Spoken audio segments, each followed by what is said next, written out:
আজকে সকাল থেকে ভাবছিলাম যে মাটির চুলায় মাংস রান্না করে আমি গরম গরম ভাত দিয়ে খাবো। এর জন্য আমি আম্মুকে বলছিলাম যেন গরুর মাংস নিয়ে আসে, বাট আমাদের বাড়ি যেহেতু একদমই গ্রামের মধ্যে, মানে এনি টাইম গরুর মাংস পাওয়া একদমই সম্ভব ছিল না। তার জন্য আব্বু বাজার থেকে মুরগি পাঠিয়ে দেয়। যাই হোক, গরু কিংবা মুরগি মাটির চুলায় রান্না করে খেতে চেয়েছি, এটাই হচ্ছে ইম্পর্টেন্ট। সেটা গরু হোক বা মুরগি, একটা হলেই হবে। আমার বাবার বাসা যেহেতু একদমই গ্রামের মধ্যে, আশেপাশে সবাই হচ্ছে মাটির চুলায় রান্না করে, কিন্তু আমার বাসায় আমার আম্মু হচ্ছে সবসময় গ্যাসের চুলায় রান্না করে, হচ্ছে সিলিন্ডার গ্যাস গুলায়। তো আম্মু যখন রান্নার জন্য সব অ্যাক্সেসরিজ বাইরে নিয়ে আসে, তখন দেখেন এইরকম এলাকার মধ্যে ফুপুরা চাচিরা যারা যারা আসতে পোলাপান সবাই একদম ঘিরে বসে। আর যেহেতু শীতের দিন, সেহেতু যেখানে আপনি আগুন জ্বালাবেন সেখানে একদম মৌমাছির মতো ভিড় করবে।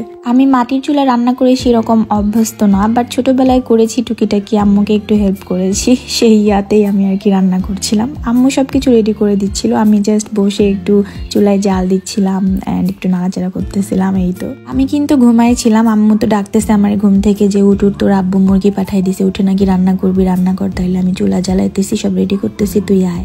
তারপর আমি আম্মুর কথা শুনে লাভ দিয়ে উঠে পড়ি আর ফ্রেশ হয়ে একটু সাজুগুজু করে ক্যামেরার সামনে চলে আসি। আম্মুকে আমি আগে থেকে বলতেছিলাম যে একদম ঝাল করে মাটির চুলায় রান্না করে আমি মাংস খাবো। তো আম্মু কিন্তু এখানে ভাইয়ার জন্য ভয়ে ভয়ে একটু মরিচ কম দিচ্ছিল। আরেকটা ইম্পর্টেন্ট কথা আপনাদের বলে নেই, যারা আমার মতো সুন্দর একটা মুখ বানাইতে চান, যেখানে কোনো কালো দাগ বা ব্রণ কিছুই থাকবে না, তারা কিন্তু আমার এই হোমমেড ফেস প্যাকটা ইউজ করতে পারেন। এন্ড যারা আমার মতো চুল সিল্কি শাইনি এন্ড লং করতে চান, তারা কিন্তু আমার নিজের হাতে বানানো এই হোমমেড হেয়ার প্রোডাক্টটা ইউজ করতে পারেন। পেয়ে যাবেন আমাদের পেজ আমি উপরে মেনশন করে দিব। গ্রামের বাড়িতে শীতের দিনে এরকম চুলা জ্বালিয়ে মাংস রান্না করতেছি, তারপর সাথে আছে পাড়া প্রতিবেশী, চাচিরা, দাদিরা, তারপর ছোট পোলা পানরা, সবাই মিলে বেশ ভালো লাগতেছিল। মাংসের মধ্যে যে ডালগুলা দেয়, মানে আমার এই মুহূর্তে নামটা মনে পড়ছিল না, এটার নাম কি হবে। তো এটা কিন্তু আমি খাই, আমার কাছে ভালোই লাগে। আপনারা কে কে আমার মধ্যে খান অবশ্যই কমেন্ট বক্সে জানাবেন। আমি আম্মুর থেকে তেল চাইছিলাম জন্য আম্মু পুরো একদম বোতল ধরে আমার কাছে নিয়ে আসে। তো এখানে আমার তেল দেওয়া দেখে আমার ওই পাশ থেকে দাদি বলতেছে কম দাও কম দাও। মানে আমাদের গ্রামে সবাই একটু তেল ইউজ করে কম, অনেক কম তেল দিয়ে রান্না বাড়া করে। কিন্তু আমি একদমই উল্টা, আমি রান্না বাড়া করতে গেলে আমার হাতে একদমই কম তেল ওঠে না, আর একদমই কম পেঁয়াজ ওঠে না। এই দুইটা আমি একদমই পটু, এই দুইটাতে শেষ করার জন্য। আমি খাওয়া দাওয়ার মধ্যে সবসময় ঝাল জিনিস পছন্দ করি, খাওয়ার মধ্যে ঝাল পছন্দ করি, মিষ্টি আমার একদমই পছন্দ না। আপনি আমার সামনে দুনিয়ার সব থেকে দামি বা দুনিয়ার সব থেকে সুস্বাদু মিষ্টিও যদি এনে দেন, তাহলে আমি একদমই খেতে পারবো না, আমার ইচ্ছাও করবে না যেন আমি খাই। ছোটবেলায় এইরকম আম্মুরা যখন রান্না করতো চুলায়, তখন এরকম শোলা নিয়ে আগুন ধরায় সিগারেটের মতো খাইছি।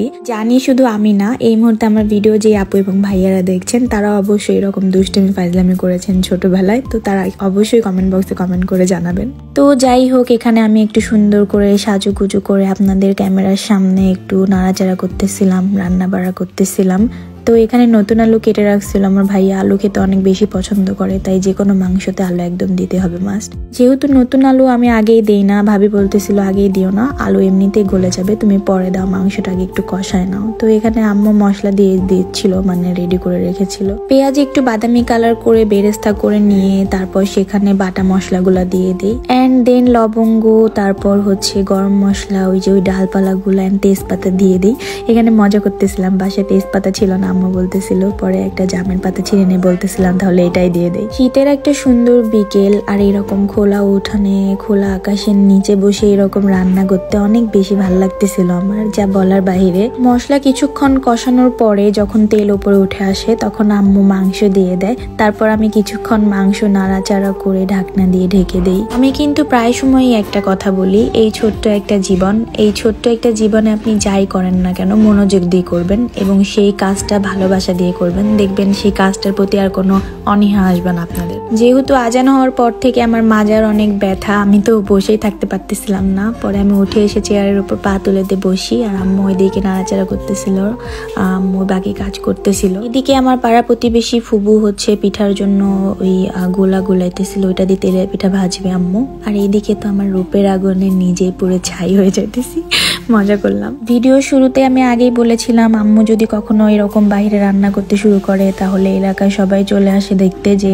ভাবি কি রান্না করে, বা চাচি কি রান্না করে, বা নানি কি রান্না করে। এখানে নূপুরের আব্বু আসছিল, নূপুরকে হয়তো ছোট বড় সবাই চেনেন, নূপুর আমাদের সাথে থাকে ছোট পিচ্ছি করে।